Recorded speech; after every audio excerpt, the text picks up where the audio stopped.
Let's go over diaphragmatic breathing. When you're postpartum, the first exercise I often give is diaphragmatic breathing. So let's go over how you do this.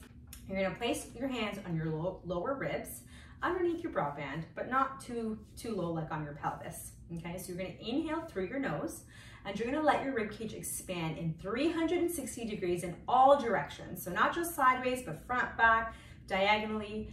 Your rib cage is opening up to make space for your lungs to expand and get that nice, full breath. When you're pregnant, you have your diaphragm shoving up into your thorax. It can't expand fully because you have a baby in there. Postpartum, we want to restore normal diaphragmatic breathing versus staying stuck in that pattern of upper shoulders or chest breathing all the time. Okay, so let's go over it. Inhale through your nose. Let the ribs expand. Exhale, let the ribs come together. Inhale through your nose.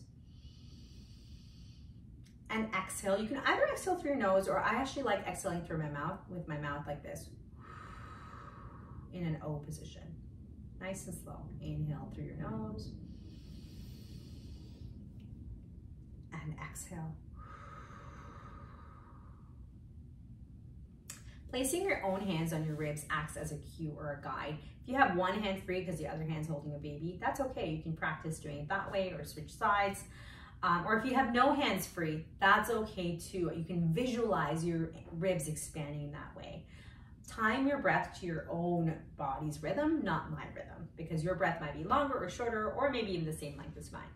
Next, we're gonna pair diaphragmatic breathing with your abs and your pelvic floor, because your abs, your deepest layer of your abs, which is called your transversus abdominis, or your TA muscle, your TA and your pelvic floor work together with your diaphragm. They're all teammates. So if the diaphragm is not breathing or not expanding into your abdomen as you breathe in and coming back up normally, what's gonna happen is it's gonna impact your abs and your pelvic floor. So this is why this is one of the first exercises I give people.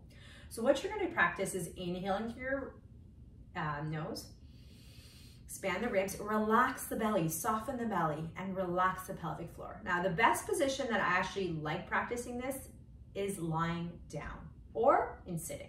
So I'm gonna demonstrate all the positions for you, but we're gonna start in standing just because this is how I'm demonstrating it to start, okay? So you're gonna inhale through your nose,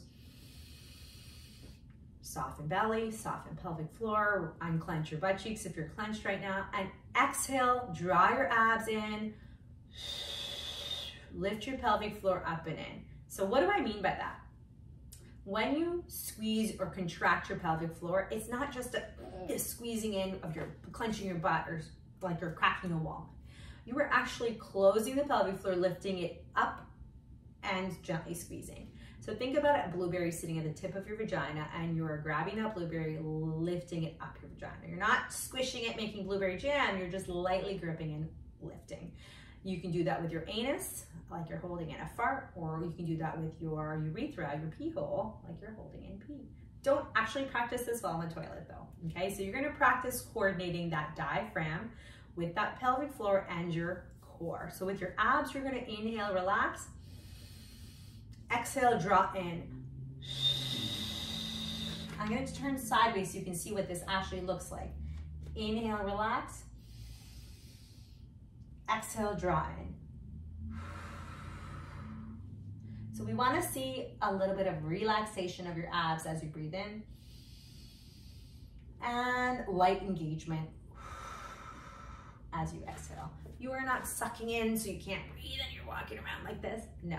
We want to just do a light engagement. So practice this 5 to 10 reps during every feed. You can do this when you're feeding your baby, whether you're breastfeeding, chest feeding, bottle feeding, pumping.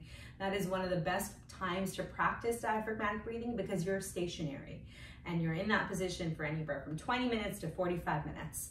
And so practice diaphragmatic breathing frequently throughout the day during your wake hours. If you're feeding at nighttime, I don't want you to think about doing your exercises. Think about doing this more during your day. You can practice this between meetings at work, when you get up from your chair to go to the bathroom. You can even time it with every meal, so breakfast, lunch, and dinner. There's many ways to integrate diaphragmatic breathing into your day. There's huge other benefits as well. Not only does it help your core and your pelvic floor, it also helps with stress reduction, helps with good oxygenation, helps you tune into your body and see exactly how you're feeling. Numerous benefits. So give that a try.